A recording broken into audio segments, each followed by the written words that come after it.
Hey everyone, welcome to another episode of Get Jashed. Today I have with me Luke Sparrow. Luke is so super qualified. Luke is a massage therapist, a counsellor, a psychosomatic therapist, a movement coach, and uses his toolbox of skills to help people break the cycle of chronic pain. So that's how we talk about pain and the body and the role the body plays in the growing epidemic of chronic pain. So I wanted to get Luke on here to share about that, his learnings, his perspectives, because it is such a common thing that we all experience at some stage in our lives. And there's a lot that you can speak to. So thank you so much for joining me. Oh, it's a pleasure. Any opportunity to wave these lips about that stuff is always welcome. So I wanted you to start with just sharing your journey, because obviously like you've got a lot of tools in your belt as far as modalities and services that you provide, and your business itself is, you are an embodiment coach that you call yourself, which kind of like, if you have an idea of what embodiment means, that is amazing. But if you could explain and share your journey in your realizations around chronic pain and the usage of the words that we use or how we communicate that. It's kind of a broad question, but you know where I'm getting. Yeah, absolutely. It's been a frustrating one, but also a incredibly exciting and amazing roller coaster. But it did all kind of start back when I decided I was going to become a PT, and I got back from being in Canada, and I just wanted to have a complete change in my career.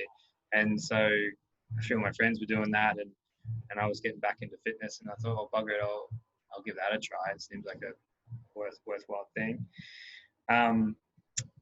And very quickly after I became a PT and I started seeing clients, and I was training people to climb mountains and rock climbing and stuff like that. And something just seemed up, because people were doing these 6-week training blocks and doing all the things that they're supposed to do according to what I was taught, yet they were in pain. And it just didn't make sense to me that didn't seem like a successful outcome, but they felt a bit stronger in their body, and there was some positives there, but I didn't like it. I didn't like the pain. I didn't like the injuries, and it just didn't make sense to me. And so I went to become a massage therapist and thought, what I'll be able to do, I'll make some skills to be able to fix everybody. I was trying to teach people how to do the foam rolling and whatnot. But I was like, I could do a way better job if I could just get in there myself. And so I did that. And the whole intention behind that was that I would be able to do it for them. And the story this eventually gets to is how that's impossible, and I learned that very quickly. But that was the first time I started coming into contact with this idea of, how do I articulate to somebody who doesn't know anything about the body, who's currently experiencing some uncomfortable sensations, and how do I articulate to them in a way that they're going to understand? And so I started, very much at the start, it was, you've got to do this, this, and this to change your body. And if you don't do it, then it's your fault. That's not my problem. And you've got this wrong with you, and you've got this wrong with you. And as I think about this now, and what I eventually realized was, what I was doing was actually making their situation worse. And it was making it worse because of the language I was using, which was me, someone who has some level of power and authority and influence on them, being I'm the therapist and they're the client.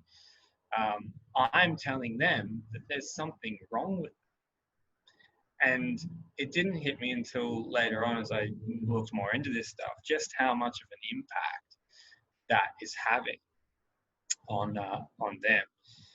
And so, fast track, a few years down the track, I start realizing that the mind and how we think and our beliefs and our agreements and the way we see the world was really the biggest impactor on our body and how it responds.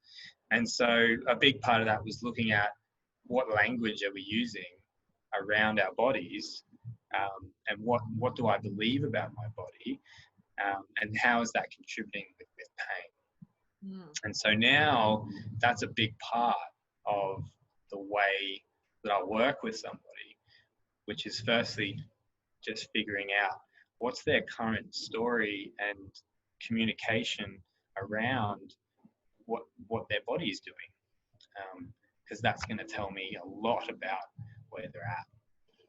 So that's the very short version of how we got to that.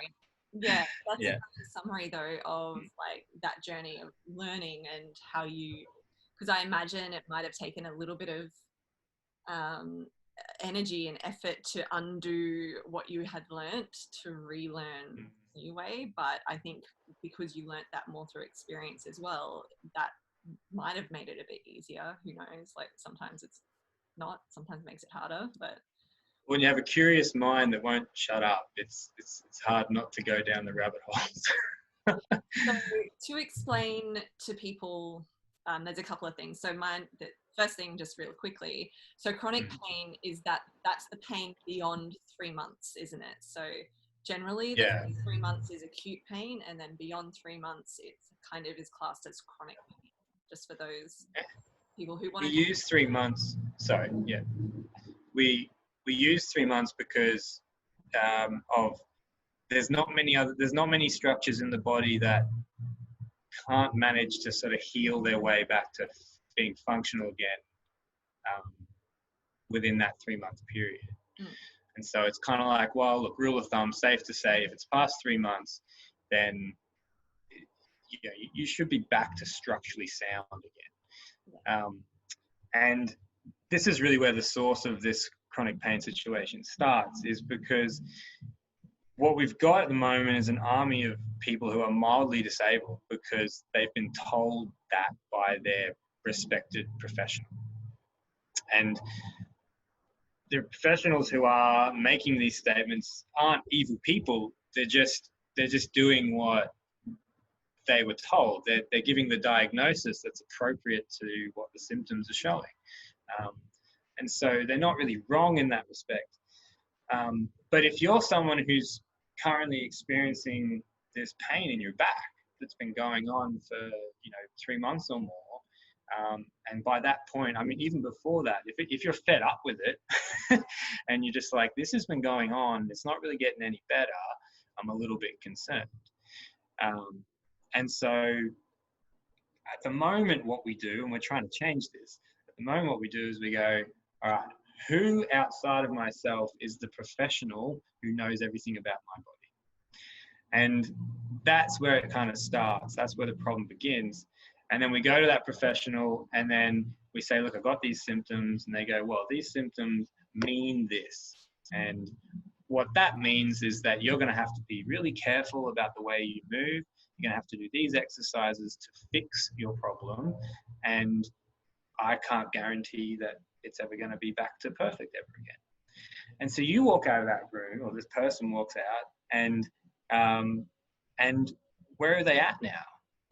Their whole system is going, I've got this serious issue, this structural problem in my body that I don't know how to fix, and I'm going to have to do all these exercises. But at the same time, I'm going to have to be really careful about how I move my body because I might injure myself again. And this story then begins to unfold.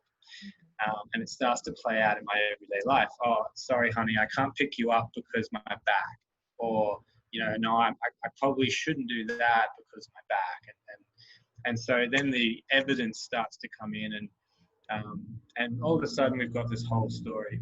And what basically results of that is we program ourselves. We program ourselves to have to navigate the world in relationship to this pain that now I have. And once something is ingrained in the system, being your nervous system, your mind, the way you see the world, and it becomes almost basically part of who you are, then if someone else comes in and goes, hey, you know, all that stuff about you having a degeneration in your disc and that being the reason you have pain and that you have to be careful and all that stuff. And I come in and say, that's bullshit. Well, there's going to be a level of like conflict there. And pushback, I imagine. Yeah, absolutely. That leads to my next question, though, which is where you're getting to, is to explain to people that, like, mindset isn't just telling yourself something. So in this instance, though, going a little deeper again, explaining what it is about that communication that's actually happening neurologically that causes this, rather than like, so explaining what's actually happening rather than, because I can already feel, not me, but like the people listening going, yeah, but I do have that herniated disc. Yeah. My pain, so what the hell are you talking about? Like, this is bullshit kind of thing. So to explain that it's not just, you can't think yourself out of it. Totally, But what is it? Yeah, it's a very good point. And that's what I use that language because what I'm trying to do with people is interrupt the pattern. And one of the best ways to do that is to do something that's a little bit confrontational or you know, it's one way of doing it, so that I've got your attention, right? And then we proceed to, you know, soften the blow a little bit from there. But it's exactly right. What we're not saying is that people don't have pain. There's no accusation of that. You absolutely are experiencing that pain. What we're saying, though, is that what is perpetuating that pain to continue is a level of meaning and a level of agreement around why that pain is there. And that meaning was given to you by someone who you placed power in because they're the professional. So there's a very, very powerful cycle that happens there. And it all comes back to, I've given my power away to somebody else to make a decision for me. But my job is to then come in and go, well, no, actually, the plethora of evidence that has come through recent research is that your structural abnormality in your back, your slip disc, your inflammation in your shoulder, all these things that are attributed to why you have pain actually aren't correlated with pain at all. In fact, we have a mountain of evidence of people who have all these conditions, and they have, you know, torn ligaments, they have degeneration in their back, they have bulging discs, they have all sorts of shit, yet they don't have pain. And so we've known this for ages, but not many people are practicing that in their way they're dealing with clients because it's conflicting, right? And we don't like that. So what we're not saying is you don't have pain. What we're trying to say is that you currently have pain, but you don't need to anymore. And I'm going to prove that to you why. Yeah. And so now we go on this journey. So it's not enough, like you're saying, it's not enough for me just to give you the information. We have to go down a track now where we're going to embody that as an actual felt experience that you are going to have. And then now it's going to stick. And so this is a skill. Embodiment is a skill. And a massive, massive, massive part of it is the language and how we're communicating those things. We're almost playing a game of how do I get this current program that you're running on and get it to a different one. Yeah, because it's the brain, like it's almost like there's a confirmation bias at play that our brain does. So our brain is designed to prove itself right based on its experiences. That's right, yeah. So what's happening in the brain is there's the signals that are placing the meaning. So it's not us consciously going, oh, this is the meaning of it. It's our brain going, this is what this means. Yeah. This must mean this. And that's the process that's happening internally. So the embodiment, again, isn't just a decision that you can be like, okay, I'm done, you know, and that's it. It's that process. It requires a process because you're undoing a lot that is in the subconscious, right? Exactly. And so this was a massive realization for me in the way that I work with people, was that I realized that, shit, I've got to teach self-awareness. It's like, how do I do that? I know, right? It's like, oh, I remember, actually, now I remember, there's these yogi people that talk about this stuff all the time, and there's meditation, and there's actually, this stuff's well and truly available to me. This won't be a problem at all. And in fact, I was already teaching it, I just didn't really know. But now self-awareness became the critical first step to being able to change that story about the pain, because it's a story. And so we had to figure out how to do that, and I do that in many ways, but through that process, that extrapolated into every element of my life and every element of even in a professional sense. We can't escape this essential skill of paying attention to what our unconscious is doing, because we can't even begin to have the opportunity to make a different choice. That's the big scary first part. I love that. I just want to like reiterate or like re-say that again, is just, we can't make different choices when we are unconsciously acting. Exactly. Yeah. And so even in movement, when I go, I'll offer someone a movement to do, and they'll just kind of unconsciously flop into that movement. And so this is the first part where it starts. It's like, no, hang on. Like, take a second, take a breath, feel each part of the body that we're going to work with here. Draw that belly button in and feel as you go down into that. And so I'm sort of facilitating this process of being aware of the body as we're doing the movement.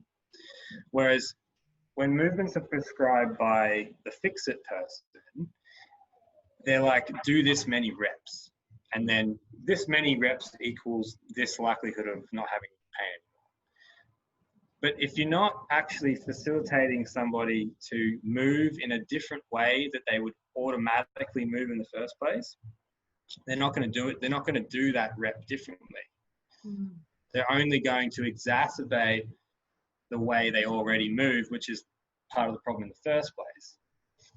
And so we go through this process of consciously changing the way we move. And then that became the way that people that I found that my clients started to understand what self-awareness was in the mind, because I could relate it to what we did in the movement.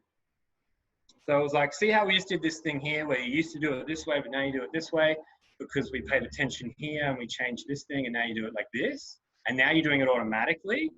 And remember like 2 months ago when you used to do it like this, and now you're just doing it naturally like this, and how quick that was?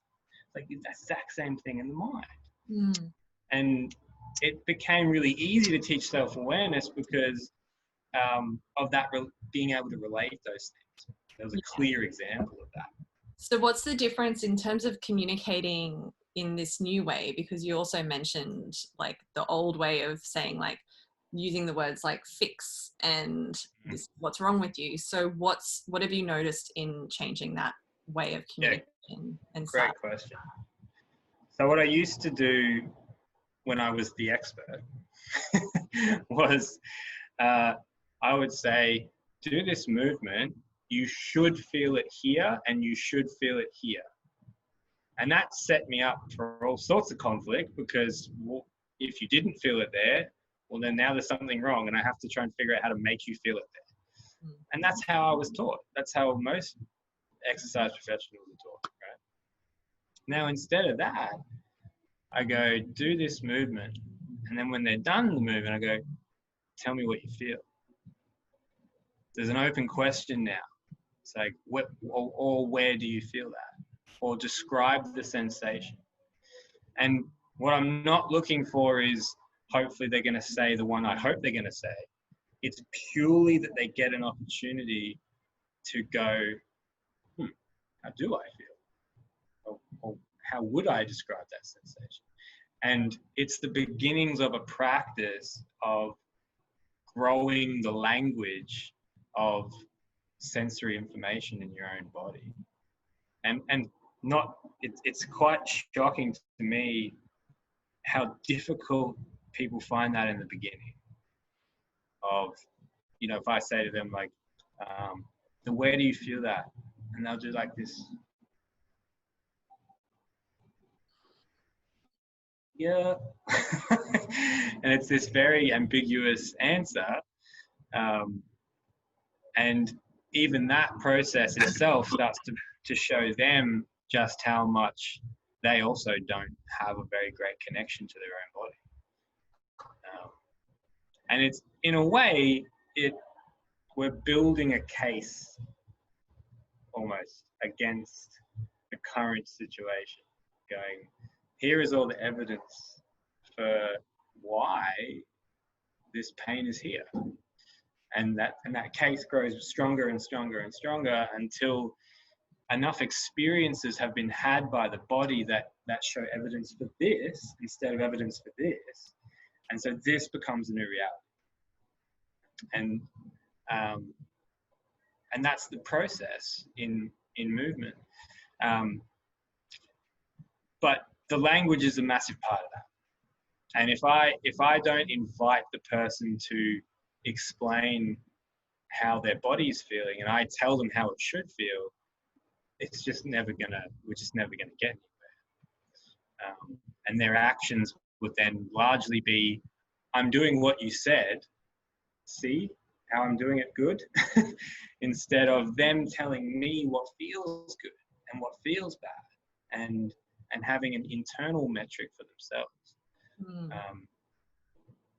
And ultimately that leads to them not having pain anymore, because the evidence for having the pain no longer doesn't work anymore. Have you found a difference in your clients using, like, communicating in this way? Have you found a difference in their mental state as a result of that level of self-awareness? Absolutely. And it's like I can't help but see what we're doing in movement is showing up in their life. Mm-hmm. Now that was never the intention, right? That was never the intention, but the way they were moving, the way they were approaching movement, the way they were approaching this process we were going through on a physical level, spoke volumes to who they were as a person in life. Because as I got to know them as a person through us having lots of sessions together, I'd be going, can you not see this? Like, how you're doing this is exactly how you show up in life.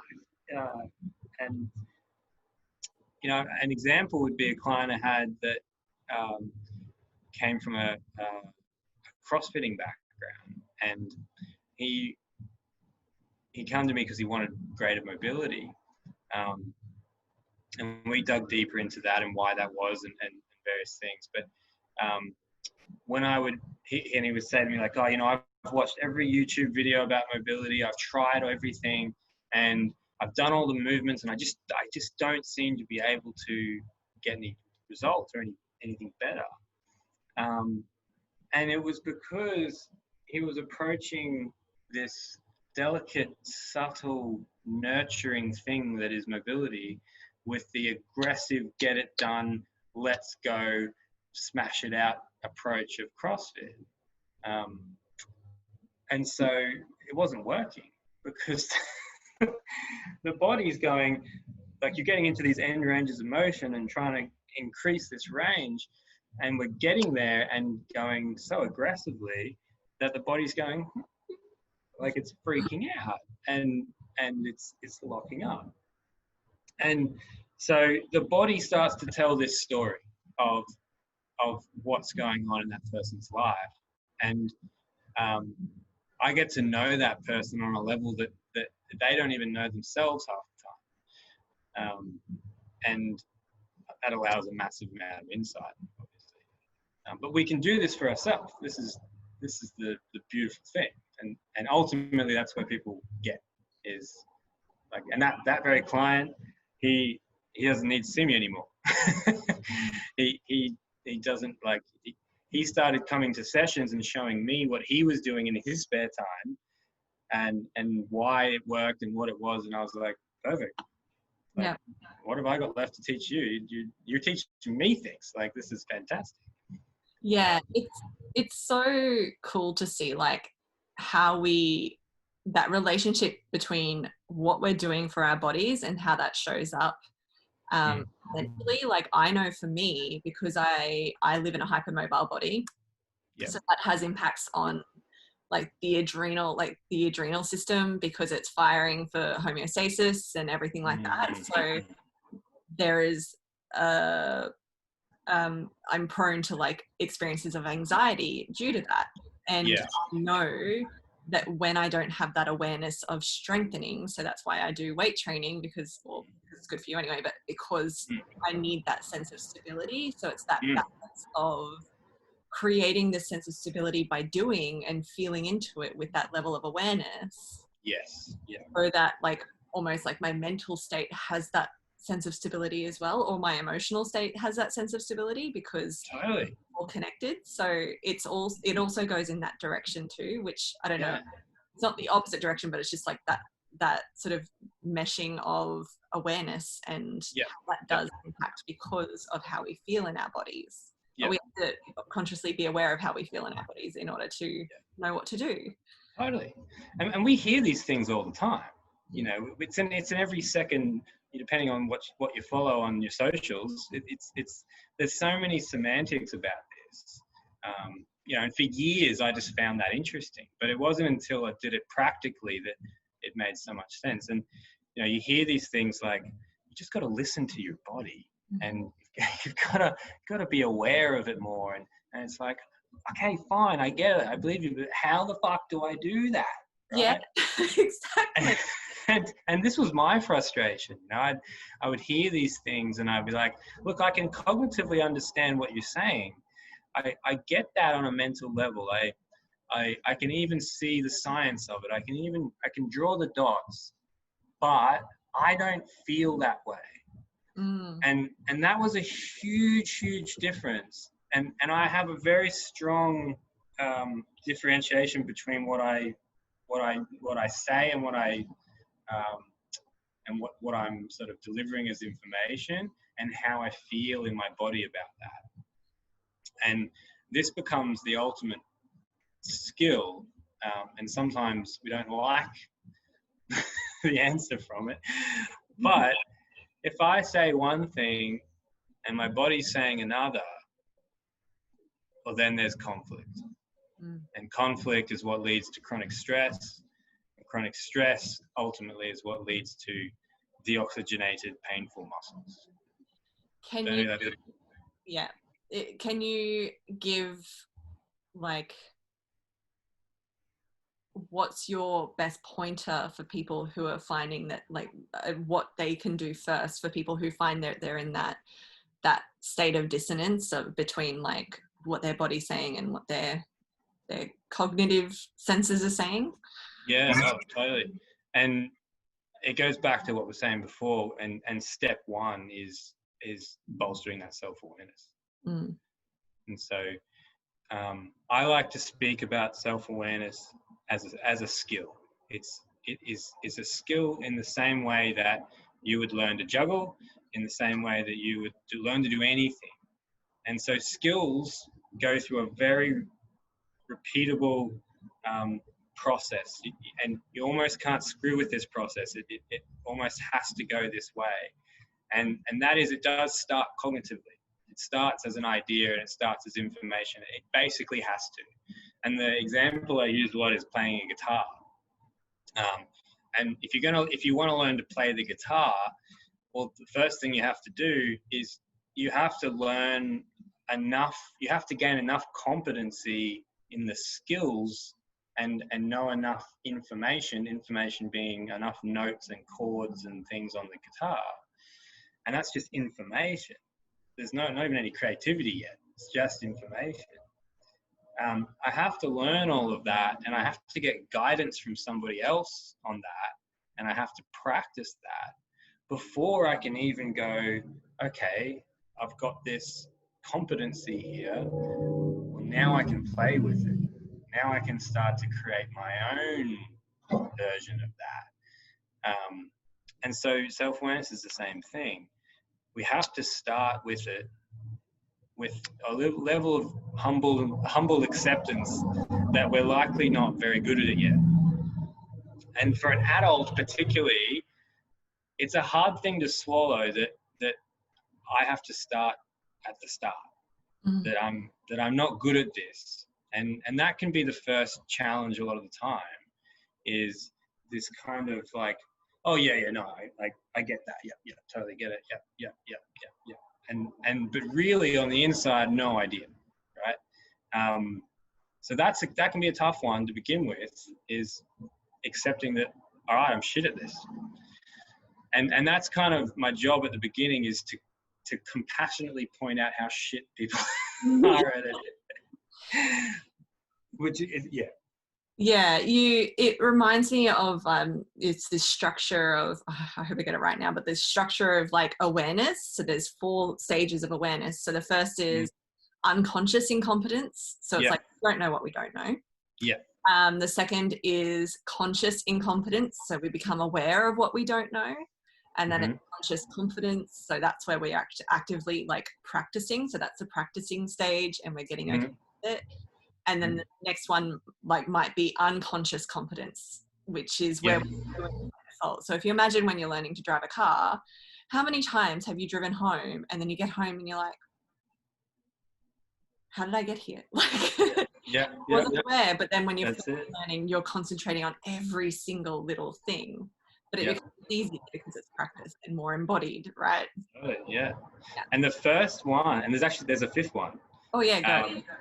Which is building conscious. So it's the taking someone from unconscious incompetence to the next one, and that's the 5th skill. And I think they call that conscious awareness of unconscious incompetence. Oh so you're taking someone from that part, and this is the thing about that first step, is it's near impossible to do to yourself. This is why we need help from people. Coaches or counselors or therapists or massage people or trainers or whoever. That's why we have these people. And this runs into the first self-guilt thing, which is doing that without this idea that means that there's something wrong with me. And that's often where this ends up, is that if I'm going to go and ask help, that means there's something wrong. And it's just not the case, as we know. But that can be a hard step. Yeah. What would you say to those people who like immediately go into that of like, oh, that means like I'm broken, which is, when I hear it, that breaks my heart, because I'm just like, no, like there's everything is broken. It's just, so what would you say to people who are already stepping that, maybe just as they're listening? Yeah. What I often talk to clients about in this situation is how, if you're on this planet, you're given a first draft, and that first draft is basically the cocktail of your genetic predispositions, the conditioning and programming and cultural biopsychosocial influence that you've had on your life as you've grown up. And the combination of those 2 things results in your first draft of who you are. And you don't get a choice in that one. That's just, it's the cards you were dealt. It's the lemons you were given, and you're making the best goddamn lemonade that you can. But what happens from that point is it becomes your responsibility to go, do I like all elements of this first draft? Are there bits that work? And if there are bits that don't work, which ones are they, and what do I want to do about it? And that process, again, it's always going to come back to this. requires the first step of growing the muscle of being self-aware. Because I have to first I have to be able to first separate the first draft and then me, the viewer of the first draft. And I have to start being able to look at that and seeing how it plays out in certain situations. And that requires me to reflect on my day. It requires me to reflect on how I felt about certain things. And by far one of the best ways to do this is to employ someone else who has no emotional investment in your life to look at you and what happens to you and what you're describing and the way you've reacted to things, and be an objective viewer of that and offer back to you what they see. And hopefully they're good at what they do and they do that objectively, and they're not trying to mold you into something that they want you to be. They're simply there to offer you that mirror. And so it's not even, is there something wrong with me? Should I ask for help? It's a natural psychological development stage. It is the next step of being a human being, is to go from being a dependent child to being an independent adult, and being able to respond instead of just reacting like a child or an animal. And that's where that word responsibility really comes from, is being able to respond, being respond able. And to respond is different to react. Responding is reflection in the moment. What's going on? How does my body want to react? And do I want to do it that way, or would I like to do it a different way? Even though my body is screaming at me to do that, do I want to do that? It'll give you the question and then choice of what is it that I actually want to do. Exactly. Yeah. And that's what makes us human beings. And to be a human is not a gift. You got to earn it. You don't become a human being, a creator, a godlike individual until you learn to wield that. Because it does take responsibility. And so there has to be that process. And then eventually, when you use the word myself, what you're talking about is the one that you built. And you've grown it, and you've constructed it into one that you like. And then eventually you have this first experience of doing that, and then situation changes and you've got to change it again. And so it's this ever dynamic changing process. So there's never this point where you start and finish. It's just a skill that you need to be a human being. And unfortunately, it's been undervalued in our society. You know, if you look at Eastern culture, it's basically their whole society structured on that. It's that they understood the gravity of making sure we invest in good people. And that's the infrastructure of our whole society, is the people. Yeah. If you look at the problems we're seeing at the moment, they are problems of poor choices made by people. And, you know, there's a whole nother. I was about to say, I'm like, I really feel like there's a part 2 of this coming. So, but the last. That's a grand scale. But on the pain side of things, it doesn't matter whether it's macro or micro. It's the same problem, and it's a problem of conflicting internal communication and then conflicting communication with others, because I haven't grown the skill to pay attention to myself, and therefore question myself and then question the pain. And so pain really for me is just, it's a gateway to that conversation, which leads to a greater realization. Yeah. And I mean, this is basically yoga. Yes. Yeah. I know. Yeah. It's made me realize also that, like, in how I teach yoga has never really been so much about the poses. Yeah, for sure. Like some feel really great, but it has been more about that self-awareness. Oh, absolutely. Yeah. Absolutely. And but it's so amazing once you even just start to open up and inquire into it, rather than not just yoga, but like that self-awareness. As soon as you start to inquire into it, you notice the differences in your life, rather than like it being this big project that you have to get to an end to, because there's never really an end. There's this beautiful thing that happens as soon as you start. It's like the universe comes in and it's like, okay, here's what it could be like. Yeah. But for you, so the last few questions here, for you, it's a little bit of self-reflection again. And I like to ask guests this question because it is a nice kind of reflective piece. Where do you feel like you get this communication pretty well with your clients, or in general, where do you feel like you do it pretty well? As in where it works the best, or where you embody it the best? Not perfectly, but generally. with clients? Yeah. So when I'm working with people. In general. In general. You choose.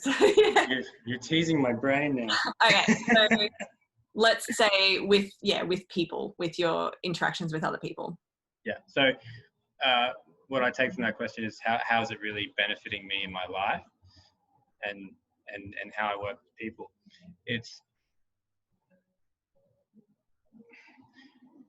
when the evidence becomes, when your mind actually and body starts naturally looking for the evidence to reiterate why it's so valuable to be this way. It's now its own self-perpetuating prophecy. And what that means in a pragmatic sense is when I'm working with my clients, I don't have to stay up till 12 p.m. the night before planning the perfect session, because I'm meeting people where they're at that very moment when they walk in the door, and my toolbox presents itself with what is most appropriate for that person at that moment in that sense.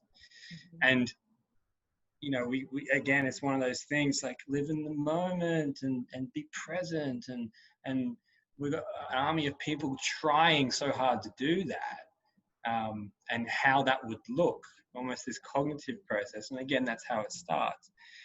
But when it becomes autonomous, when it becomes its thing that happens by itself, the relationships you have with people are infinitely better.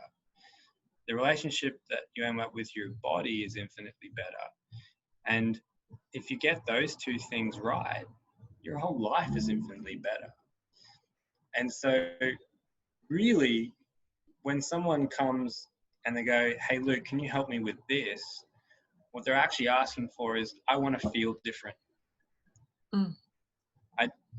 I don't like how I feel, and I want to feel different, and I'm hoping that you can make that happen.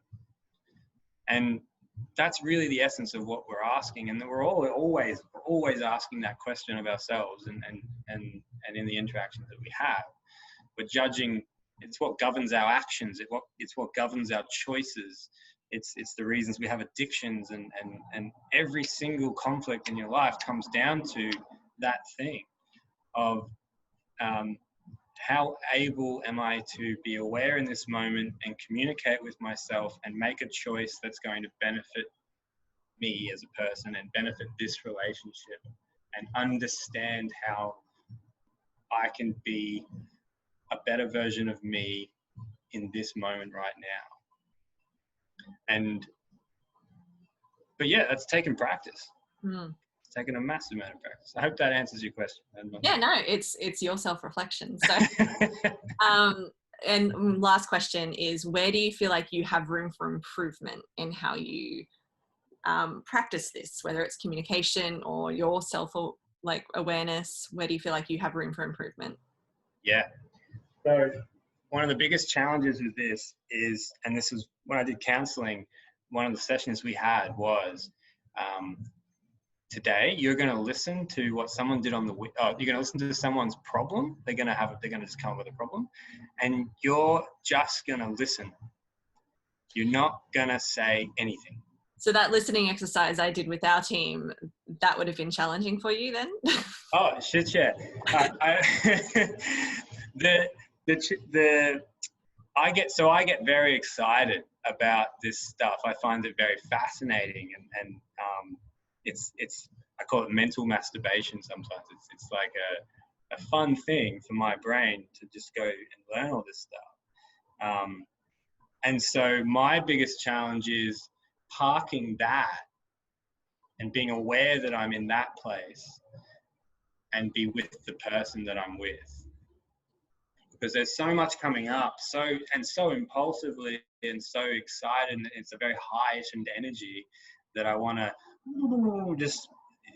say all these amazing things, and being able to see all that happening and go, thank you, and be with the person that's here. And so getting better at that every single day, and being able to work with people for a job makes that opportunity happen all the time. But it's one of those ones that you can practice. How much can I just stay with you, and instead of telling you something, ask a better question. And park my own stuff for a minute and go deeper into what are you actually saying? How can I better understand what's going on? And that gets deeper and deeper. And eventually just become that old guy that doesn't say anything anymore.